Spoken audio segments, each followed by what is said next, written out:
Hello everyone, good morning. तो कल ranking हमने फिनिश किया था।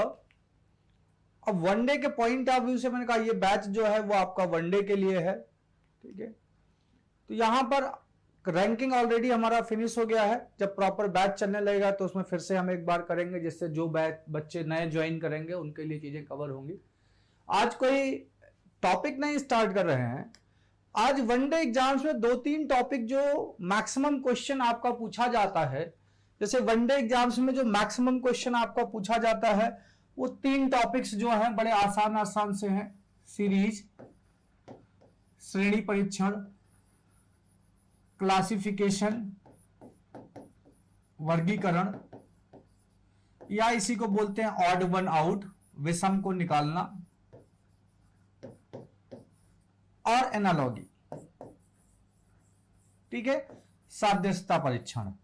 तो ये अलग अलग चैप्टर से लगभग हर क्वेश्चन एग्जाम्स में किस किस एग्जाम में कितने क्वेश्चंस आते हैं और इन अलग अलग चैप्टर्स का मतलब क्या है, कुछ 2-2, 4-4 क्वेश्चन करेंगे, ठीक है, जिससे आइडिया हो जाए। ये 3 जो चैप्टर्स मैंने लिखे, सीरीज, क्लासिफिकेशन, श्रेणी परीक्षण, वर्गीकरण और सादृश्यता परीक्षण, ये आपके मैक्सिमम एग्जाम, हर एग्जाम में क्वेश्चन आपके पूछे जाते हैं। वनडे एग्जाम में यहां से आपका क्वेश्चन आता ही आता है, ठीक है। एसएससी वगैरह में, अगर एसएससी की बात करूं तो प्रीलिम्स में एसएससी सीजीएल में से 25 क्वेश्चन पूछे जाते हैं। 25 में से 10 क्वेश्चन, लगभग 10 क्वेश्चन इन्हीं 3 टॉपिक्स को मिलाकर पूछे जाते हैं। यानी कि हम कह सकते हैं 40% जो क्वेश्चन है आपका वो आपका इन 3 टॉपिक से है या इनसे मिला जुला। जैसे हम सीरीज में अल्फाबेट्स पढ़ेंगे और अल्फाबेट्स का ही यूज करना है कोडिंग डिकोडिंग में, तो यह ध्यान रखना है आपको कि इन्हीं का यूज करना है। तो अब एक एक टॉपिक करके देखते हैं। इनसे पहला टॉपिक है सीरीज, ठीक है।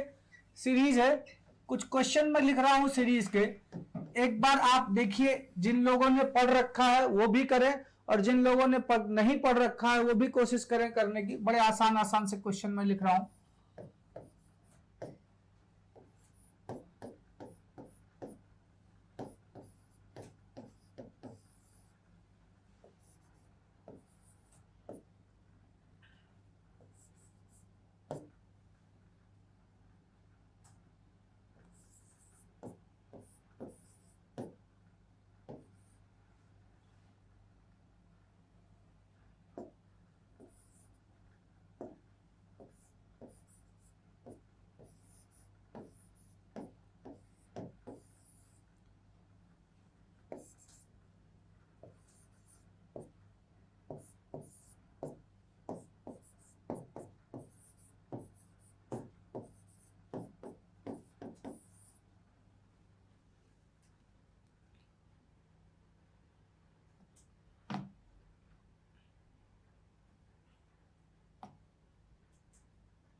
तो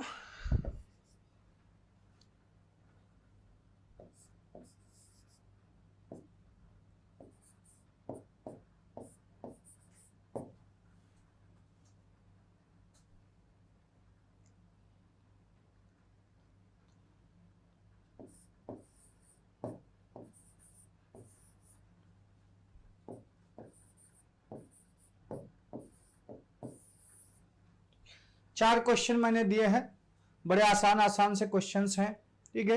एक बार कोशिश कीजिए कि इनका आंसर क्या होगा, ठीक है। आज मैं आपको सीरीज पढ़ा नहीं रहा हूं, मैंने कहा ना 3 चैप्टर, सीरीज, श्रेणी परीक्षण, ठीक है, क्लासिफिकेशन, वर्गीकरण और एनालॉगी मींस सादृश्यता परीक्षण। ये आपके वनडे एग्जाम के सबसे इंपॉर्टेंट चैप्टर हैं। जहां पर लोगों को समस्या सबसे ज्यादा होती है वो सीरीज है। क्लासिफिकेशन और एनालॉगी में प्रॉब्लम बहुत ज्यादा नहीं होती है अगर आपको आइडिया है। कुछ क्वेश्चंस मैं सीरीज के उठा रहा हूं आज, कुछ क्वेश्चंस मैं क्लासिफिकेशन के उठाऊंगा, किस क्वेश्चन एनालॉगी के उठाऊंगा। एक आइडिया दूंगा कि किस तरीके के क्वेश्चन पूछे जाते हैं।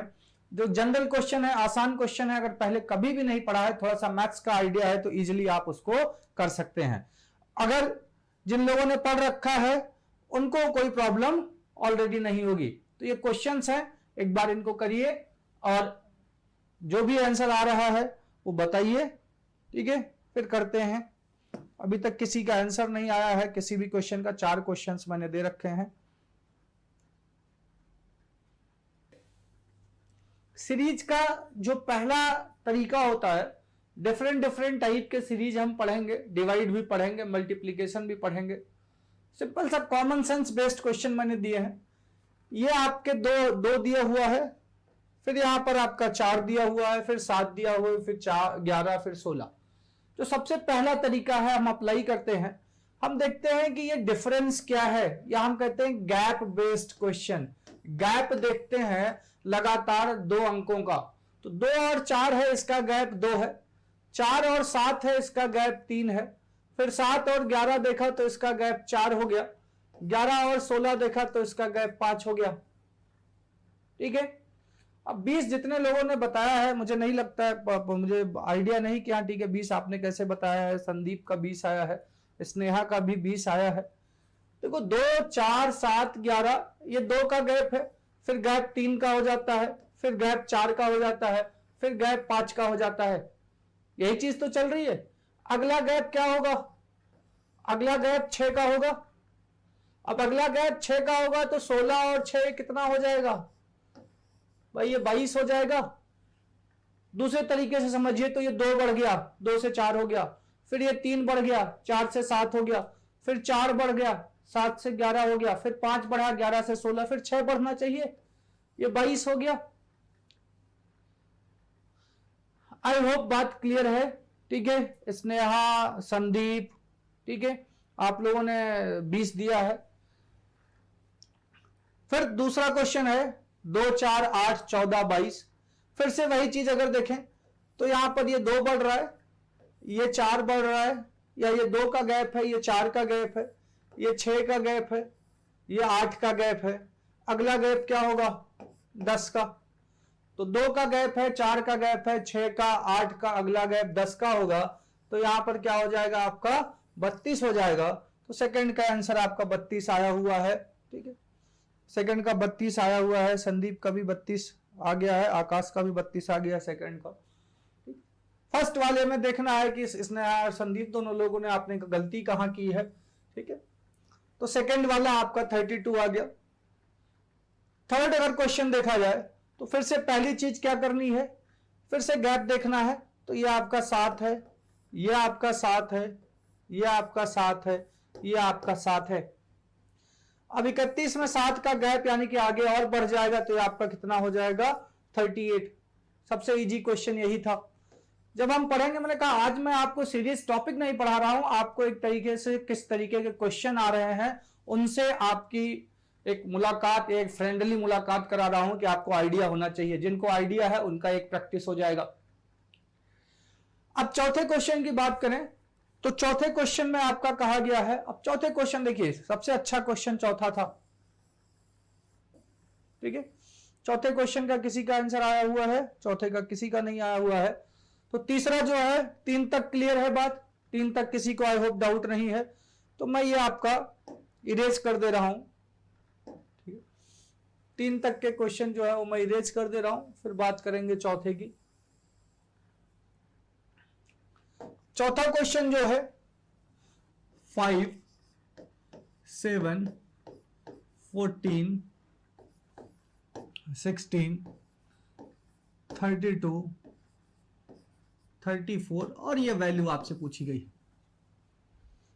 देखिए, रीजनिंग में कुछ ही टॉपिक हैं जो दिमाग खोलने का काम करते हैं, और उनमें जो सबसे पहला आप पढ़ते हो वो आपका सीरीज है।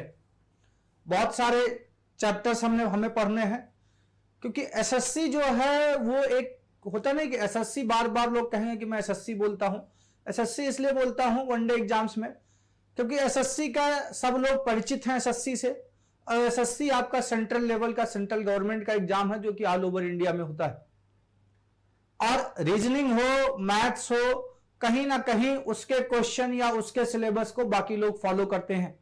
चाहे आपका यूपी हो, मध्य प्रदेश हो, राजस्थान हो, बिहार हो, उसी का सिलेबस, उसी के क्वेश्चन फॉलो करते हैं एसएससी के। कुछ बात होगी जहां मैं करूंगा रीजनिंग के स्पेशली, कि जैसे यूपी में है या एमपी में है। पिछले साल यूपी पुलिस का पेपर हुआ था, एमपी एसआई का पेपर हुआ था। जहां पर रीजनिंग जो है वो अलग तरीके से पूछा गया था। जब बच्चे पेपर देने गए उनको पता ही नहीं चला कि आंटी अच्छा हमने कभी पढ़ा भी है। फिर से बात ये हुई क्योंकि उनको एसएससी के पॉइंट ऑफ व्यू से पढ़ाया गया, वो थोड़ा सा ऊपर नीचे करके चीजों को नहीं पढ़ाया गया। जब वो पेपर दे के आए, ठीक है, तो उनको लगा कि अच्छा ठीक है ये तो हमें पढ़ाया ही नहीं गया, ना तो किसी किताब में दिया हुआ है ऐसा। उसका कारण ये है क्योंकि कुछ टॉपिक्स ऐसे हैं जिससे टीचर स्टार्ट भी करते हैं, मैं भी स्टार्ट करता हूं, क्लॉक, कैलेंडर, लेकिन जब आपको एग्जाम्स देखते हो तो वहां पर क्वेश्चन बड़ी मतलब 2 साल में एक क्वेश्चन आया हुआ है ऐसा। कुछ टॉपिक्स ऐसे हैं जिसको हम इग्नोर करते हैं, टीचर भी इग्नोर करता है, आप भी इग्नोर करते हो, स्टूडेंट भी इग्नोर करते हैं। जैसे जो लॉजिकल रीजनिंग वाला पोर्शन है, कथन और निष्कर्ष, कथन और पूर्व धारणा, कथन और तर्क, ठीक है, कथन और कार्यवाही। अब यहां से क्वेश्चन आपका यूपी पुलिस में भी पूछा गया है, मध्य प्रदेश में भी पूछा गया है। होता क्या है कि एक ही क्लास में टीचर भी पढ़ा देता है और आपको भी बोरिंग लगता है। अगर 2 क्लास बच्चा टीचर ले भी जाना चाहता है तो आप लोग कहते हो बोरिंग लग रहा है। तो ये ध्यान रखना है, इसलिए मैं कहता हूं प्रीवियस ईयर का पेपर जरूर देखना। अब ये क्वेश्चन है, ठीक है, 68 आ गया सैड सॉन्ग का, ठीक है, और संदीप का भी 68। चलो 68 ठीक है। अब 2 पहलू में आपकी सीरीज बन रही है। आप देखोगे कि सीरीज जो होगी वो एक पैटर्न फॉलो करेगी, उस पैटर्न के हिसाब से आपको अपना आंसर बताना है।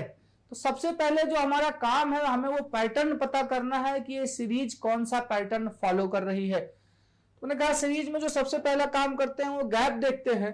तो मुझे पता चला ये 2 का गैप है, भाई ये 7 का गैप है, ये 2 का गैप है, ये फिर 16 का गैप है, ठीक है, ये फिर 2 का गैप है। अब अगर आप ध्यान से देखो, एज सच यहां पर कोई पैटर्न फॉलो नहीं हो रहा है। अगर जो फॉलो हो रहा है वो हम कह सकते हैं कि अल्टरनेट जो है, ये 2 का गैप है, ये 2 का गैप है, ये 2 का गैप है, ये अल्टरनेट है, ये पैटर्न फॉलो हो रहा है। यहां किसी चीज का गैप होगा, अगर यहां फिर से पूछा जाएगा तो ये 2 का गैप होगा, लेकिन यहां क्या होगा वो चीज पता करनी है। तो एक आधा पैटर्न हमें मिल गया, बाकी आधे की अगर बात करें तो हमें यहां पर मिल रहा है 7, और ये 7 जो है यही वाला नंबर तो इसमें जुड़ गया है, यहां पर 16 मिल रहा है, यही वाला नंबर तो इसमें जुड़ गया है। तो ऐसे ही अगर यहां पर 16 यही तो था ये नंबर, तो यहां पर आपका क्या होना चाहिए 34, और 34 जब इसमें जुड़ जाएगा तो आपको क्या मिलेगा 68। एक तरीका है ये समझने का। इसी क्वेश्चन को एक दूसरा तरीका है और समझने का। दूसरा तरीका क्या है कि पहले स्टेप में 2 जुड़ रहा है, बात समझिए, इसी को मैं ब्रेक कर रहा हूं दूसरे तरीके में। मैंने कहा कि पहले स्टेप में +2, फिर जो भी वैल्यू हुई दूसरे स्टेप में इंटू 2, भाई +2 हुआ आपको 7 मिला, इंटू 2 हुआ आपको 14 मिला, अगेन +2 16 मिलता है, अगेन इंटू 2 32, अगेन +2 34, और जब फिर से इंटू 2 होगा तो आपको यहां पर 68 मिलेगा। तो एक क्वेश्चन को सीरीज के पैटर्न बनाने के तरीके अलग अलग हो सकते हैं, लेकिन आंसर एक ही होगा। बात क्लियर हो रही है इतनी? आई होप बात ठीक। नेक्स्ट क्वेश्चन में लिख रहा हूं,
तो ये 3 क्वेश्चन और हैं, एक बार इनको देखिए और कोशिश करिए कि आपका क्या लग रहा है, कैसे होगा। ठीक है, मैंने कहा जिस दिन सीरीज के क्वेश्चन में आपका अपना दिमाग यूज करने लगोगे, क्योंकि सीरीज के क्वेश्चन में आप 10,000 क्वेश्चन कर लीजिए, लेकिन आप जिस दिन सोचोगे कि कॉन्फिडेंट हो गए भाई सीरीज के सारे क्वेश्चन आ जाएंगे, आपको आ रहे हैं, कोई ना कोई एक क्वेश्चन ऐसा आएगा जो कि समस्या करेगा। तो सीरीज के क्वेश्चन में आप कितने एंड से, कितनी तरीके से एक क्वेश्चन को सोच पाते हो। मैंने कहा कि पहला तरीका हम कहते हैं गैप। अब सारे क्वेश्चन को आप गैप से सोचने लगोगे, गैप के अलावा और कोई मेथड यूज नहीं करोगे तो ऐसा पॉसिबल नहीं है, कुछ ना कुछ और होगा। ठीक है,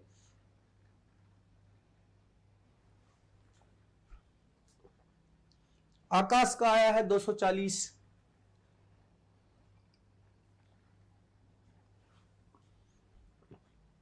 फर्स्ट राज का भी 240 आया है, 5 आया है।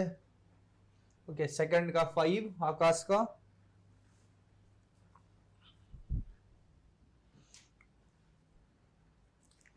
संदीप का भी 240 आ गया,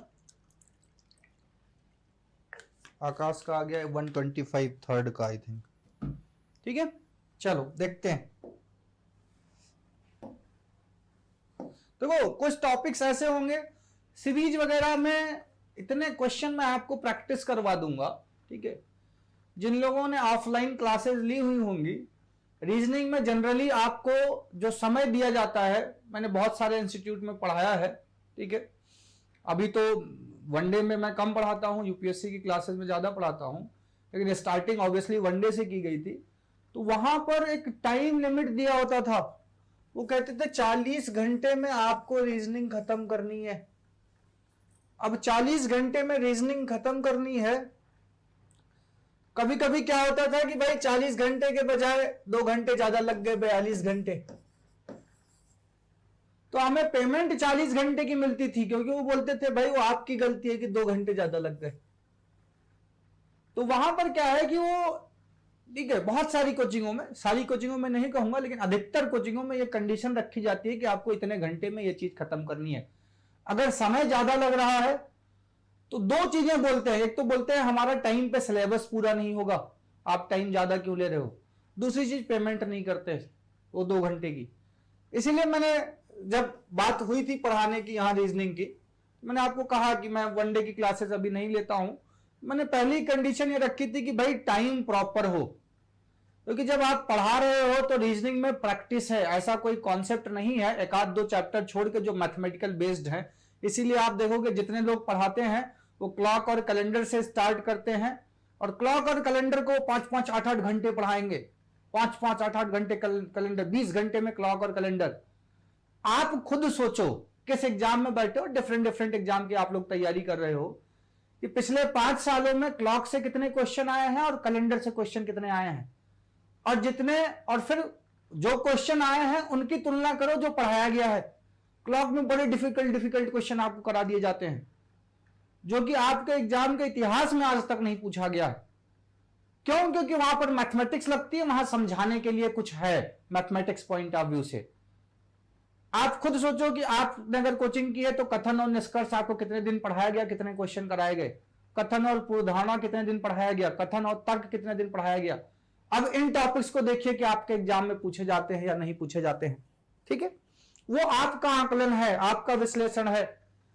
अब पहला क्वेश्चन जो है, मैंने कहा कि हम क्या करते हैं, गैप देखते हैं। अब यहां 1 गैप है, यहां 2 गैप है, यहां 8 गैप है, यहां 36 गैप है। ठीक है, 1, 2, 8 और 36, कोई पैटर्न नहीं बन रहा है। ठीक है, कोई पैटर्न नहीं बन रहा है। अब मैंने कहा हर क्वेश्चन में गैप जरूरी नहीं है, तो सीरीज के क्वेश्चन में आपका दिमाग कितना खुला हुआ है, कितने डायमेंशन से कितनी जल्दी आप चीजों को सोच सकते हैं। मैंने कहा कि अगर कहीं भी दिक्कत है तो आप देखिए 2 से 2 कैसे ये 0 होगा।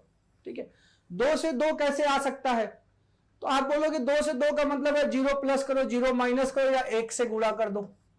दोनों चीजों को मैं साथ साथ लेके चल रहा हूं कि मैंने कहा 0 प्लस करो या 0 माइनस करो, बात एक ही है, या 1 से गुणा कर दो। अब 2 से अगर 4 आया है तो +2, एक तरीका ये है। दूसरा तरीका है × 2, अब 4 से 12 आया है, एक तरीका है +8, दूसरा तरीका है ×3।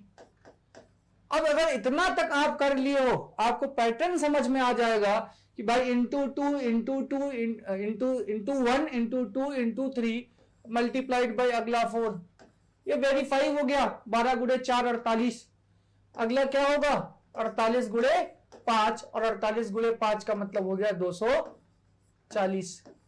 ठीक है, तो लगभग मैक्सिमम लोगों का आपका आ गया 240। दूसरा जो है, दूसरा अगेन 20 से 19 हो रहा है। अब 20 से 19 का एक ही तरीका है -1, और कोई तरीका नहीं है। कोई कहे कि हाँ किसी संख्या से भाग दे दो, अब वो भाग किससे करोगे, 1 पॉइंट समथिंग आएगा, 1 दशमलव कुछ वैल्यू आएगी, जो आसान है और जो आपको डायरेक्टली दिख रहा है वो आप कह सकते हो 1 माइनस हो गया।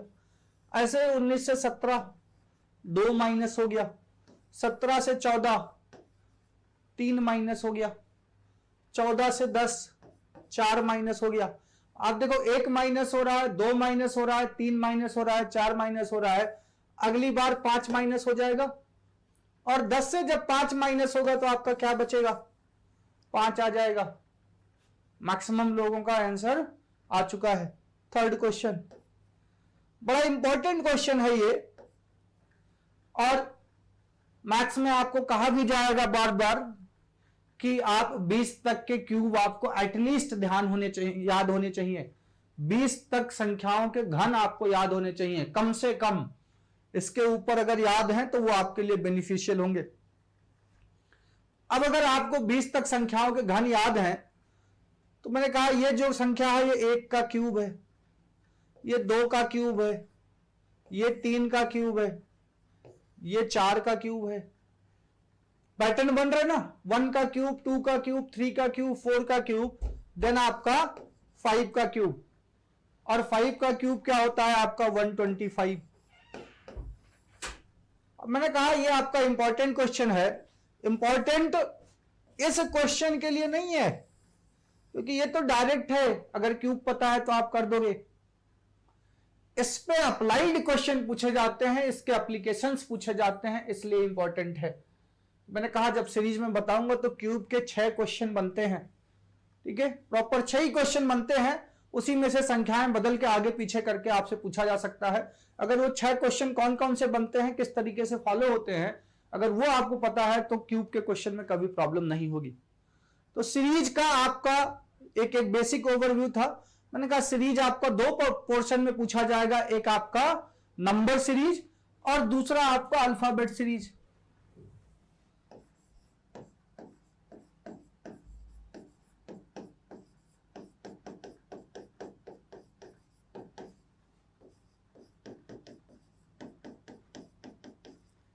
Alphabetical series, numerical series, number series और अल्फाबेटिकल सीरीज। जब अल्फाबेट्स की बात करते हैं तो अल्फाबेट्स में आपको क्या ध्यान रखना है, ऑब्वियसली ए से जेड। अब सबने ए से जेड पढ़ रखा है, ठीक है, कोई ऐसा जिसने ए से जेड ABCD नहीं पता हो, सबने पढ़ रखा है। फिर भी बहुत सारे लोग यहां पर दिक्कत करते हैं।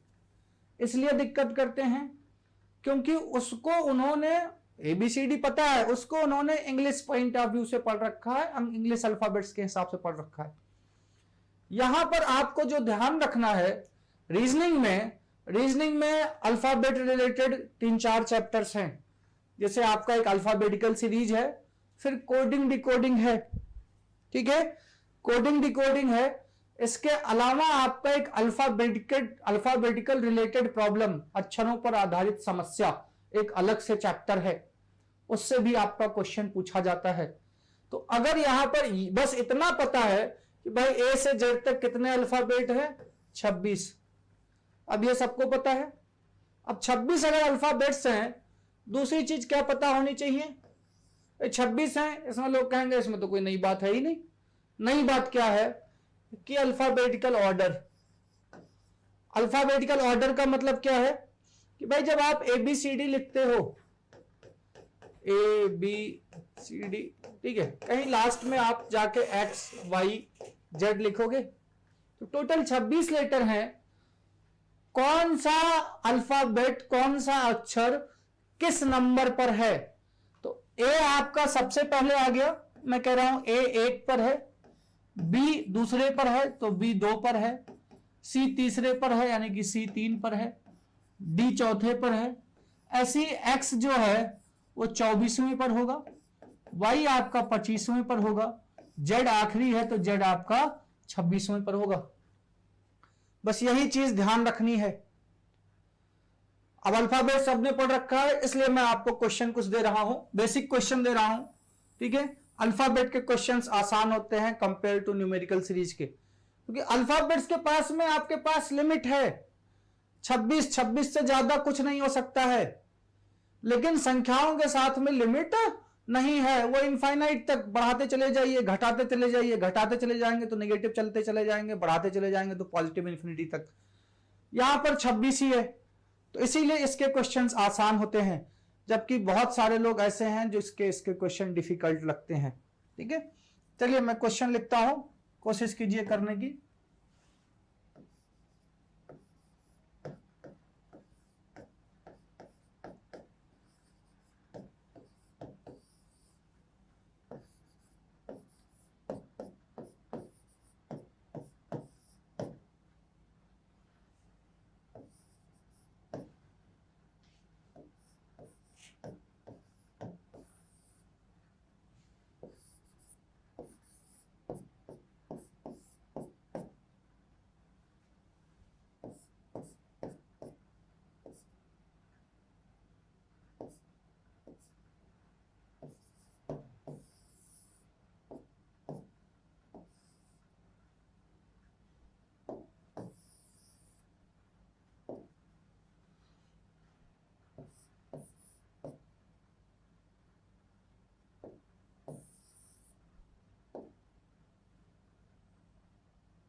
तो ये 4 क्वेश्चन मैंने लिखे हैं, ठीक है। फटाफट, बहुत डायरेक्ट क्वेश्चंस हैं और ये सारे क्वेश्चंस प्रीवियस ईयर एग्जाम में पूछे गए हैं। कई बार बहुत सारे लोगों को लगता है कि हाँ ठीक है, इतने आसान क्वेश्चन जिनको आता है, और जिनको नहीं आता है ऑब्वियसली उनके लिए डिफिकल्ट है, तो उनको सीखना है। और जिनको लगता है कि आसान है तो चीजें आसान ही होती हैं, बस एक बार आपको समझ में आ जाए। और आसान छोड़कर ओवर कॉन्फिडेंट नहीं होना है, प्रैक्टिस अपनी बनाए रखनी है, क्योंकि प्रैक्टिस अगर जहां छूट गई तो सीरीज जैसा जो क्वेश्चन, जो चैप्टर है, उसमें पहली चीज जो मैटर करेगा वो आपकी कितनी प्रैक्टिस है। अगर प्रैक्टिस आपकी छूट रही है तो उसमें प्रॉब्लम क्रिएट होगी। फर्स्ट का आई आ गया है, आकाश का, दीक्षा, संदीप, राज।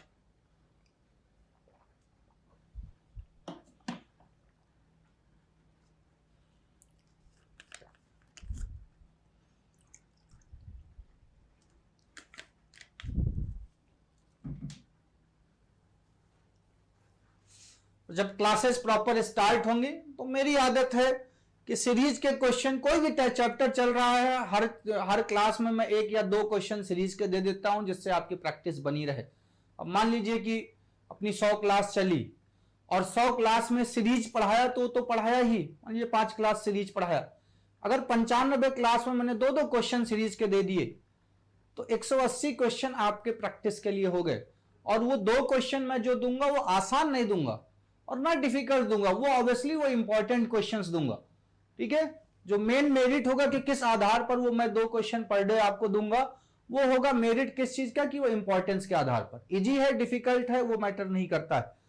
पहला क्वेश्चन है, तो अल्फाबेट सीरीज के जो क्वेश्चंस हैं उनको करने का जो सबसे आसान तरीका है, मैंने कहा है ऑर्डर आपको ध्यान होना चाहिए, ठीक है। अब ऑर्डर, अगर अल्फाबेटिकल ऑर्डर आपको ध्यान है कि कौन सा अल्फाबेट किस नंबर पर आता है, आप उसको नंबर के फॉर्मेट में लिख लीजिए। अगर डायरेक्ट हो रहा है बहुत अच्छी बात, लेकिन मैं प्रेफर करूंगा कि आप इसको अभी से ही ए 1 पर है, सी 3 पर है, ई 5 पर है, जी 7 पर है। अब देखिए, अगर ये नंबर सीरीज होती तो 1 3 5 7 अगला क्या हो जाता, 9 हो जाता। अब अगला 9 हो जाता तो 9 पे कौन सा अक्षर है, कौन सा अल्फाबेट है, आई। बहुत सारे लोगों को अभी डायरेक्ट आ गया होगा कि भाई एक छोड़कर सी है, एक छोड़कर ई है, एक छोड़कर जी है, फिर एक छोड़कर आई आ जाएगा। बट मैंने कहा कि आपको यह ध्यान रखना है कि नंबर्स जरूर ध्यान रखने हैं, ऑर्डर जरूर ध्यान रखना है, आगे प्रॉब्लम होगी अगर आप डायरेक्ट अल्फाबेट निकाल रहे हैं। आसान क्वेश्चन में दिक्कत नहीं है, लेकिन जैसे ही थोड़ा सा कॉम्प्लेक्स क्वेश्चन आएगा आपकी रिक्वायरमेंट यह है कि आप इनको आना चाहिए, ऑर्डर आना चाहिए। तो करना क्या है, जो अल्फाबेट सीरीज है हम उसको नंबर सीरीज में बदल रहे हैं। ये ए बी डी जी के लिखा हुआ है, 1 पर है, ये 2 पर है, ये 4 पर है, ये 7 पर है, ये 11 पर है। अब अगर आप नंबर सीरीज का क्वेश्चन देखोगे, हमने एक क्वेश्चन ऐसा लिखा था, आप देखो ये गैप क्या है, 1, ये गैप क्या है, 2, ये गैप 3 है, ये 4 है। भाई 1 बढ़ रहा है, 2 बढ़ रहा है, 3 बढ़ रहा है, 4 बढ़ रहा है, अगली बार क्या बढ़ेगा, 5 बढ़ेगा, और 5 बढ़ेगा तो यहां क्या होगा, 16। 5 बढ़ेगा तो 16 होगा। सेकंड का किसी ने ओ दिया था, राज ने दिया था सेकंड का ओ। अब राज देखो, आपने ओ इसीलिए दिया क्योंकि आपने यहां से काउंट किया, ये 0 गैप है, ये 1 गैप है, ये 2 गैप है, ये 3 गैप है, ये 4 गैप है। आपने गैप अल्फाबेट के हिसाब से काउंट किया, इसीलिए मैंने कहा कि नंबर्स के हिसाब से करना है, गलती नहीं होगी। तो 16 पे पी है। अब राज ने गलती जो की है वो मैं फिर से आ रहा हूं। राज, आपने जो गलती की है, जो मुझे समझ में आ रहा है कि आपने यहां काउंटिंग ये किया कि भाई ए और बी के बीच में कुछ भी नहीं है, यानी कि 0 लेटर्स हैं। बी और डी के बीच में 1 है, डी और जी के बीच में 2 है, ई और एफ, जी और के बीच में 3 है, और यहां पर गैप 4 है। सही हो आप, यहां तक आपने अल्फाबेट का गैप देखा। लेकिन जब आप ये 4 जोड़ने गए तो के ऑर्डर में 4 जोड़ दिया, 11 और 15। बात क्लियर हो रही है भाई? जब आप अल्फाबेट का गैप निकाल रहे हो तो आपको अल्फाबेट में ही तो जोड़ना चाहिए कि भाई के छोड़ के आपका क्या आएगा, के बाद में एल आएगा, तो एल खत्म, एम एन ओ, और 4 के बाद फिर ओ के बाद पी आ जाएगा।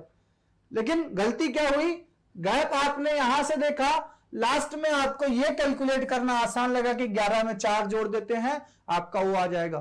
तो ओ आपका ऑप्शन होगा और पहला ही ऑप्शन होगा। तो इसीलिए मैंने कहा कि आपको यह ध्यान रखना है कि आप या तो अल्फाबेट गैप निकाल रहे हैं तो लास्ट तक अल्फाबेट ही जोड़िए, गलती मत कीजिए। बेहतर यह है कि आप सिंपल सा नंबर सीरीज में कन्वर्ट कर लीजिए उनके ऑर्डर को। थर्ड क्वेश्चन में आते हैं। ये 1 है, ये 5 है, ये आपका 9 है, ये 13 है। अब धीरे धीरे आपको याद हो जाएगा जब आप प्रैक्टिस करेंगे, रटना नहीं है, इतनी प्रैक्टिस कर लेंगे। 26 ही अक्षर तो हैं, 26 अक्षर हैं, किताबों में ट्रिक मिल जाता है, वो मैं कहता हूं वो फॉर्मेलिटी है। कोई भी फॉर्मूला, कोई भी ट्रिक आपको रटने से परमानेंटली याद नहीं होती है, कितना प्रैक्टिस करते हो वो मैटर करता है। जब मैं कराऊंगा तो मैं भी ट्रिक बताऊंगा, लेकिन मैंने कहा ना वो फॉर्मेलिटी है, नहीं बताऊंगा तो आप बोलोगे आपने याद करने की ट्रिक नहीं बताई। उस ट्रिक का जब एक्चुअल में एग्जाम में बैठोगे कोई मतलब नहीं है, इतना प्रैक्टिस हो जाएगी कि वो ऑटोमेटिकली चीजें याद हो जाएंगी। आप देखो ये 4-4 का गैप है, 4 का गैप, ये 4 का गैप, ये 4 का गैप।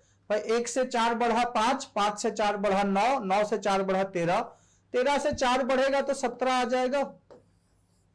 और 17 पे कौन सा अल्फाबेट है, क्यू, तो 17 पे आपका क्यू है, थर्ड का। ठीक है, मैक्सिमम लोगों का आ गया है। अब ये 2 क्वेश्चन कई बार पूछे गए हैं, ये 2 क्वेश्चन कई बार पूछे गए हैं। यहां तक तीनों देखिए सेम है, यहां तक तीनों सेम है।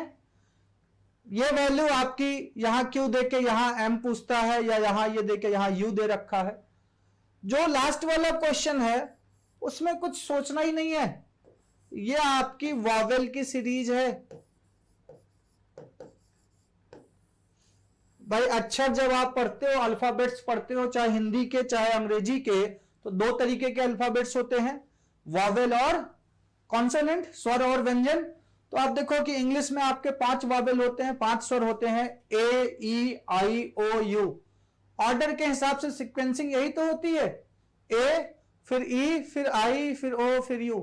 कुछ करने की जरूरत ही नहीं है, क्योंकि लोग करते क्या है, गलती कहां पर होती है, फिर से लोग करते हैं कि भाई ये 1 है, ये 5 है, ये 9 है, कहते हैं लोग ये 4 बढ़ रहा है, ये 4 बढ़ रहा है, लोग यहां पर 4 बढ़ा देते हैं और 4 बढ़ाएंगे तो ये 13 आएगा।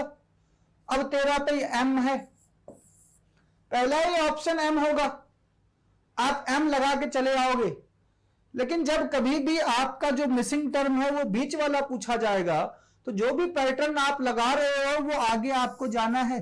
अगर 4 4 बढ़ रहा था, इसमें भी 4 बढ़ेगा तो ये 17 होना चाहिए, और 17 पे आपका क्या आना चाहिए, क्यों, जबकि सीरीज में आपके यू दिया हुआ है। तो या तो क्वेश्चन गलत है या हम गलत हैं। तो अगर देखा जाए इस सिचुएशन में, तो ऑब्वियसली हम गलत हैं, इसकी जरूरत है ही नहीं। सिंपल सा क्या है, ये वावेल की सीरीज है, स्वरों की श्रेणी है। ये उल्टा भी पूछा जाता है रिवर्स ऑर्डर में, यू, ये आपसे पूछ लिया आई ई ए, सेम क्वेश्चन है। तो जितने क्वेश्चन मैंने ये लिखे हैं यहां पर, ये मैंने बढ़ते हुए क्रम में लिखे हैं, तो चीजें प्लस हो रही हैं, मींस +2 +2 +2। इसको मैं रिवर्स ऑर्डर में लिख दूंगा तो क्या हो जाएगा, वही सब्ट्रैक्शन की सीरीज बन जाएगी, चीजें माइनस होने लगेंगी।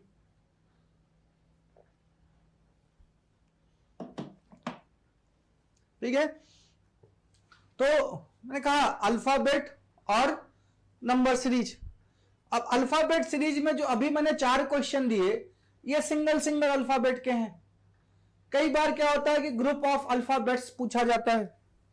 ग्रुप ऑफ अल्फाबेट्स जैसे आपसे कहा गया ए जेड,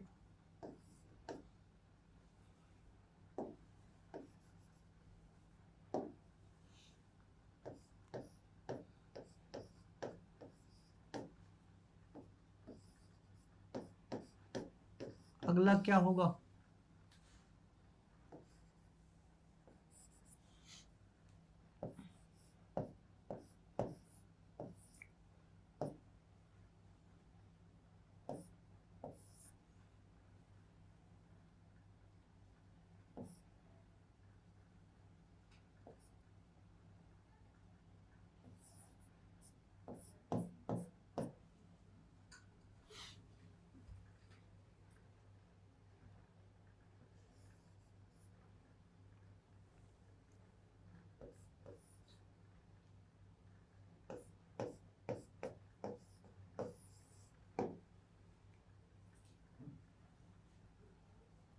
ठीक है। तो जो पहले मैंने 4 क्वेश्चन दिए थे वहां पर सिंगल सिंगल अल्फाबेट्स थे, तो सीधा सीधा नंबर लिख लिया था। यहां पर ग्रुप है, पहला जो क्वेश्चन दिया वहां पर 2-2 अक्षरों का ग्रुप है, दूसरा जो क्वेश्चन है वहां पर 3-3 अक्षरों का ग्रुप है।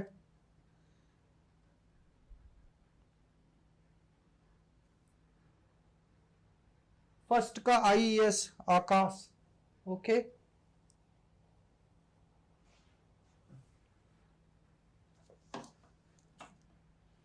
ओके, आकाश ने चेंज कर दिया, IR कर दिया, चलो। राज का IR आ गया।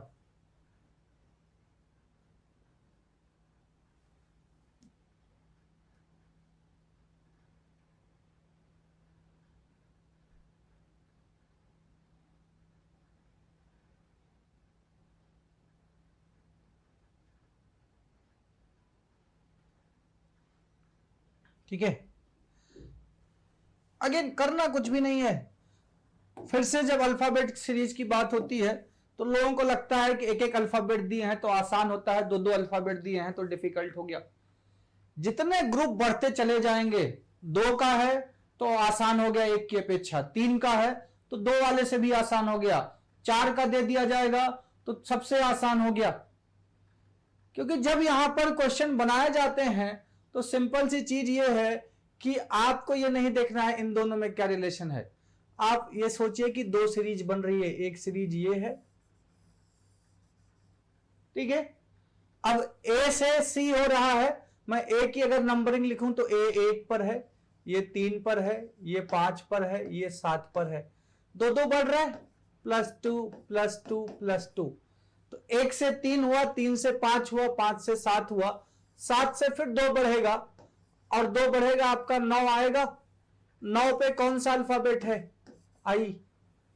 ये पहले वाला अल्फाबेट है, जो 2 का ग्रुप बन रहा है, 2 में से पहला वाला, मींस ए सी ई जी, जी के बाद में जो अगला ग्रुप होगा उसमें जो पहला अक्षर होगा वो आई होगा। अब जो दूसरा ग्रुप है आपका, दूसरा यानी कि Z, X, V, T, again order, जिसको नहीं पता है धीरे धीरे याद हो जाएगा। जेड 26 पर, अभी तो मैंने कहा ना आज कोई हम टॉपिक नहीं पढ़ रहे हैं, एक आइडिया डिस्कस कर रहे हैं। एक्स 24 पर, वी जो है आपका 22 पर, टी आपका 20 पर। देखिए यहां 2 प्लस हो रहा था, यहां 2 माइनस हो रहा है, ठीक है। अगले आएगा तो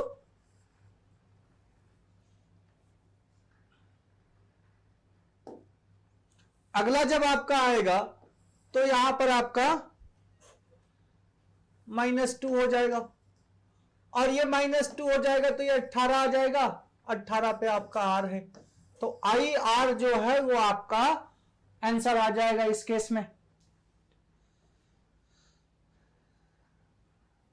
दीक्षा और राज का JML आ रहा है, जबकि आकाश का JLK आ रहा है सेकंड वाले क्वेश्चन का। अगेन सेकंड वाले क्वेश्चन में भी कुछ नहीं करना है, 3 अक्षर का मतलब है 3 सीरीज। अब यहां पर मैंने ऑप्शन नहीं दे रखा है, जब आप एग्जाम में बैठते हो तो वहां पर आपको ध्यान रखना है, वो प्रैक्टिस के साथ आएगा। मैं बताऊंगा कि कभी कभी क्या होता है, हमें तीनों सीरीज बनाने की जरूरत नहीं है, कोई एक बना लीजिए, ठीक है, या मैक्सिमम 2 से ज्यादा की जरूरत है ही नहीं। ये ए के बाद डी के बाद जी, उसके बाद क्या होगा, ए जो है वो 1 पर, डी आपका 4 पर, ये 7 पर। देखिए 3 बढ़ रहा है, +3, ये +3, इसमें भी +3 हो जाएगा, तो ये आपका 10 हो जाएगा। और 10 का मतलब क्या, 10 का मतलब आपका जे। जो दूसरा लेटर है, दूसरा लेटर जो है आपका डी, अब डी से आप देखिए जी हुआ है यहां पर, फिर जी से आपका जे हुआ है, फिर आगे जो कुछ भी होगा। तो डी आप देखिए, डी आपका 4 पर है, ये 7 पर है, ये 10 पर है, यहां भी तो वही चीज हो रहा है, +3, आगे भी आपका +3 हो जाएगा, तो ये आपका 13 हो जाएगा, और 13 पे आपका क्या है, एम, ठीक है। तो जिसका के आ रहा था वो एक बार अपना चेक कर लीजिए। जो थर्ड है आपका सी, अब फिर से देखिए, सी से एफ, एफ से आई, आई के बाद जो कुछ भी आएगा। अब सी आपका 3 पर है, एफ आपका 6 पर है, आई आपका 9 पर है, तो फिर से देखिए ये +3, ये +3, ये +3 हो जाएगा, तो आपका ये 12 हो जाएगा, और 12 पे आपका एल, तो JML आपका आंसर हो गया। मैंने कहा एग्जाम में इस चीज की प्रैक्टिस करनी है कि आपको तीनों सीरीज बनाने की जरूरत ना पड़े, क्योंकि तीनों सीरीज जब हमने बनाई तो भाई टाइम लगा, तीनों बनाने में जब प्रैक्टिस आएगी बराबर तो 15 सेकंड या 20 सेकंड से ज्यादा टाइम तीनों बनाने में भी नहीं लगेगा। लेकिन मैंने कहा एक टाइम ऐसा आएगा जहां पर टाइम ही सब कुछ होगा, आपको अपना टॉपिक क्लियर होगा, आपको हर क्वेश्चन हो रहा है लेकिन विद इन द टाइम नहीं हो रहा है, तब वहां पर आपको देखना पड़ेगा कि इस क्वेश्चन को 2 सेकंड कम में कैसे किया जाए, 15 सेकंड में हो रहा है तो 13 में कैसा किया जाए। क्योंकि कुछ क्वेश्चन होंगे जहां पर 2 मिनट आपको देने होंगे, तो लोगों को लगता क्या है कि 30 सेकंड का क्वेश्चन है उसको 35 में कर रहे हैं, उनको लगेगा यार 35 सेकंड में तो हो रहा है, क्या दिक्कत है। अब जब 2 मिनट वाले क्वेश्चन पे आएंगे तो वो 2 मिनट पूरा समय लेगा, तब लोग कहेंगे पेपर लेंदी है। लेकिन 35 सेकंड वाले को आप 30 में कर सकते थे। ऐसे 5 क्वेश्चन अगर आपने 5-5 सेकंड कम कर लिए तो 25 सेकंड बचा लिए, अब वो 25 सेकंड आप उधर आप यूज कर सकते हैं, ठीक है। तो ये हो गई सीरीज की बात। अब जो दूसरा चैप्टर है इसमें क्लासिफिकेशन, वर्गीकरण। मैंने कहा ये 3 चैप्टर जो हैं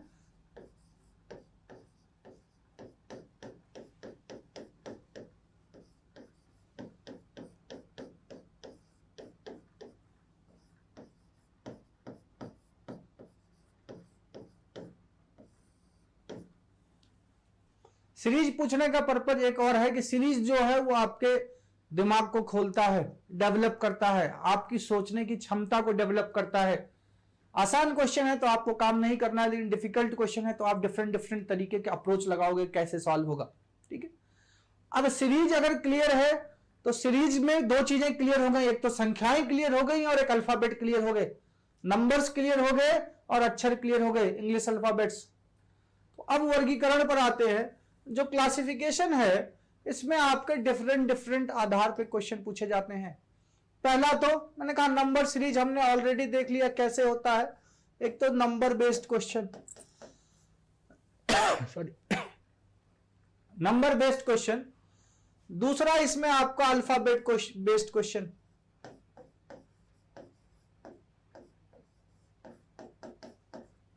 अल्फाबेट बेस्ड क्वेश्चन। और थर्ड जो है आपका वो आपका पूछा जाता है जीके और जीएस बेस्ड।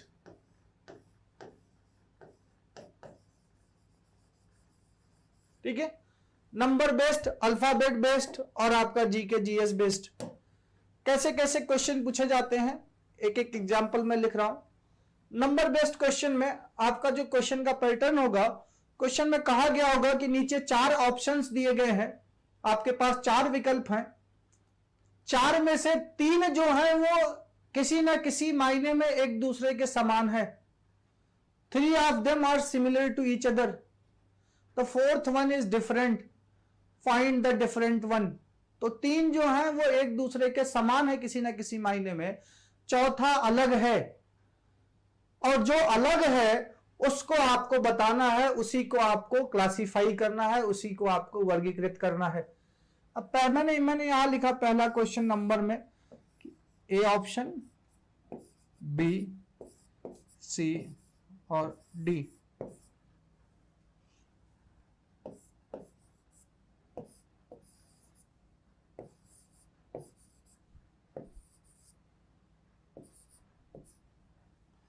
ठीक है, अल्फाबेट में मैंने लिख दिया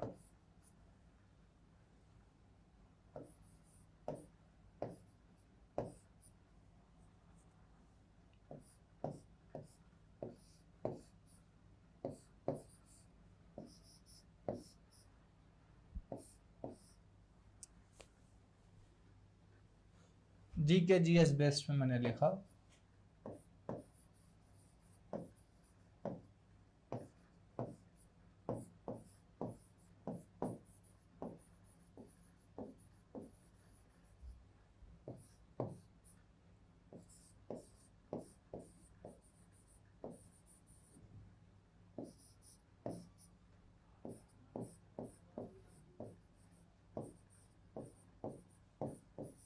ठीक है। तो मैंने तीनों के एक एक एग्जाम्पल दिए हैं। आपको ये देखना है कि तीनों क्वेश्चंस में 3 चीजें जो है 4 में से वो कहीं ना कहीं एक दूसरे के समान है, चौथी अलग है। आपको बताना है कि जो चौथी अलग है वो कौन सी है।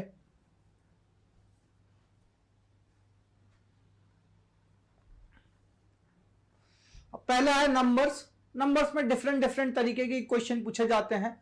वहां पर मल्टीप्लिकेशन भी पूछा जाएगा, डिवीजन भी पूछा जाएगा, स्क्वायर भी पूछा जाएगा, क्यूब भी पूछा जाएगा। मैंने बेसिक क्वेश्चन, बड़ा बेसिक क्वेश्चन लिखा है। ठीक है, आपको संख्याओं के बारे में अगर पता है तो वहां से आप अलग कर सकते हो कि कौन से 3 समान है और कौन सा चौथा जो है वो अलग है।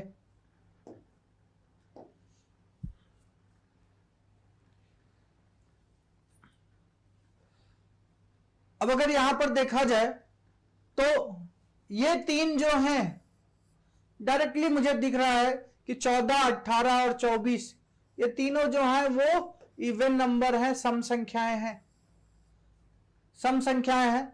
और जो 35 है वो आपकी ऑड नंबर है, विषम संख्या है। तो ये तीनों एक दूसरे के समान है। और वो सिमिलरिटी का पॉइंट क्या है कि तीनों इवन नंबर हैं, तीनों सम संख्याएं हैं। चौथा आपका 35 है जो कि ऑड है, विषम नंबर है, इसीलिए ये अलग है। तो हमारा आंसर क्या हो जाएगा 35 या ऑप्शन डी। ठीक है, राज का डी आ गया है। संदीप ने सेकंड का वही कहा है, सेकंड का वही, संदीप वही क्यों? ठीक है, अब अल्फाबेट्स की बात जब की जा रही है तो अल्फाबेट्स में अब भाई नंबर्स को कैटेगराइज करने का तरीका कई सारा है। जो सबसे पहले कैटेगराइजेशन आप पढ़ते हो वो सम और विषम पढ़ते हो, इवन नंबर और ऑड नंबर। देन आप पढ़ते हो भाज्य संख्याएं और अभाज्य संख्याएं, वो जब डिस्कस करेंगे कैसे कैसे कैटेगराइजेशन होता है। भाज्य संख्याएं और अभाज्य संख्याएं, कंपोजिट नंबर और प्राइम नंबर। फिर हम पढ़ते हैं डिविजिबिलिटी कि कौन कौन सी संख्याएं 3 से विभाजित हैं, कौन कौन सी संख्याएं 3 से विभाजित नहीं है, कौन कौन सी संख्याएं 7 से विभाजित हैं, 7 से विभाजित नहीं है। वो भी आधार है एक तरीके से कैटेगराइज करने का। लेकिन जब बात हो रही है, थर्ड का डी आ गया, सेकंड का आर। ठीक है, चलो देखते हैं थर्ड का न्यूयॉर्क। ओके, तो सेकंड पहले अल्फाबेट वाले पे आते हैं। अल्फाबेट को कैटेगराइज करने का तरीका, जो पहला तरीका है कि वॉवेल और कॉन्सोनेंट, स्वर और व्यंजन। लेकिन अगर मैं अपने क्वेश्चन को देखूं तो यहां पर मुझे ये दो जो हैं वो वॉवेल है, ये दो जो हैं वो स्वर हैं, और ये दो जो हैं वो व्यंजन हैं। इसका मतलब क्या है, अलग तो एक ही को करना है। जब दो स्वर हैं और दो व्यंजन हैं तो हम अभी अलग नहीं कर सकते हैं स्वर और व्यंजन के आधार पर, यानी कि कुछ और सोचना पड़ेगा। क्वेश्चन तो पूछा गया है, आंसर तो देना है, तो कॉन्सोनेंट और वॉवेल के आधार पर क्वेश्चन हमारा सॉल्व नहीं हो रहा है। दूसरा तरीका क्या है, तो मैंने अल्फाबेट पढ़ाते टाइम पे ही जो सबसे पहली चीज आपको बताई थी, मैंने वो ऑर्डर बताई थी। और मैंने कहा था कि कहीं भी दिक्कत हो तो अल्फाबेट को नंबर्स के फॉर्मेट में लिख लो। तो मैं वही चीज करने जा रहा हूं, अल्फाबेट को नंबर्स के फॉर्मेट में लिखने जा रहा हूं। ए का मतलब 1, और 1 का मतलब कि ए जो है वो पहले नंबर पर है जब अल्फाबेट्स लिखते हो। आई का मतलब 9, आर का मतलब 18, और वाई का मतलब 25। अब आप देखो, अब आप डिफरेंशिएट कर सकते हो बड़े इजीली। प्रॉब्लम तब तक थी जब तक आपने इनको नंबर्स नहीं लिखा। मैंने कहा जहां भी अल्फाबेट्स हैं, आपको अगर थोड़ी सी भी समस्या हो रही है, प्रॉब्लम हो रही है, उनको आप नंबर्स में उनके ऑर्डर लिख दो। अब ए का मतलब 1 है, आई 9 है, आर 18 है, वाई 25 है। आप ये कह सकते हो कि भाई आर जो है वो एक इवन ऑर्डर का अल्फाबेट है जो कि सम पर आधारित है, सम संख्या पर आधारित है। बाकी सारे ऑड ऑर्डर के हैं, वो 1, 9 और 25। तो यहां हम कह सकते हैं कि ये जो है वो हमारा आर जो है वो अलग है। देन थर्ड क्वेश्चन पे आते हैं। अब अगेन वो जीके जीएस बेस्ड क्वेश्चन होता है, तो यहां पर डिपेंड करता है कि आपका जीके कितना स्ट्रांग है। मैंने यहां सिंपल सा लिखा है, कई फॉर्मेट में क्वेश्चन पूछा जाता है ये। जैसे मैंने खाली दिल्ली, काठमांडू, कोलंबो, न्यूयॉर्क लिखा है, वहां कभी कभी ऐसा लिख देता है Delhi India, Kathmandu Nepal, Colombo Sri Lanka and New York US.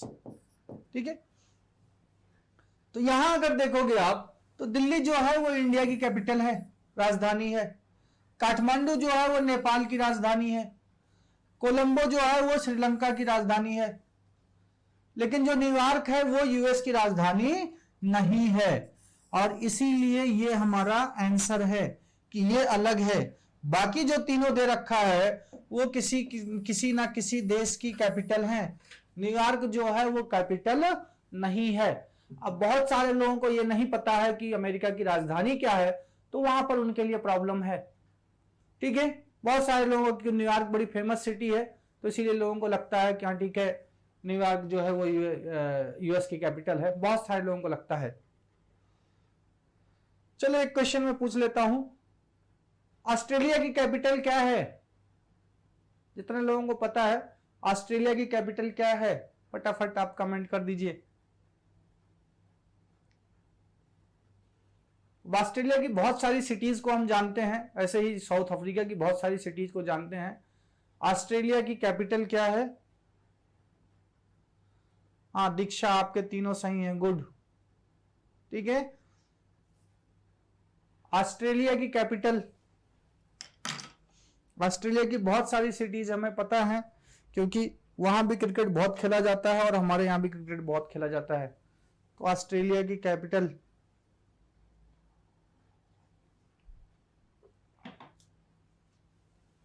चलो संदीप का आंसर आ गया है। संदीप आप सही हो, बस स्पेलिंग मिस्टेक है। ठीक है, जब ऑस्ट्रेलिया की कैपिटल पूछी जाती है तो मैक्सिमम लोग सिडनी, मेलबर्न, ठीक है, ब्रिस्बेन यही बताते हैं, जबकि एक्चुअल में जो ऑस्ट्रेलिया की कैपिटल है वो कैनबरा है। ठीक है, संदीप ने सही बताया है, बट संदीप स्पेलिंग में KE नहीं CAN होगा। ठीक है, तो ये कुछ बेसिक चीजें हैं। फिर इसी में जीके बेस्ड क्वेश्चंस में पूछा जाता है कि देश लिख दिया और करेंसी लिख दी। जैसे इंडिया में रुपी चलता है, बांग्लादेश में टका चलता है, US में डॉलर चलता है। ठीक है, आपका क्या बोलते हैं, चाइना में युआन चलता है, जापान में येन चलता है। तो देश और करेंसी लिख दी, एक में क्या है, मिसमैच कर दिया। मिसमैच मीन्स जैसे बांग्लादेश में टका चलता है, बांग्लादेश में टके की जगह पर लिख दिया रुपया। ठीक है, या कुछ ऐसा लिख दिया जो कि करेंसी है ही नहीं। तो ये चीज आपको ध्यान रखनी है कि वहां पर आपको वो जीके बेस्ड क्वेश्चन पूछे जाते हैं। ठीक है, तो ये क्लासिफिकेशन में ध्यान रखना है। कल थोड़ा सा और डिस्कस करेंगे किसी टॉपिक पे।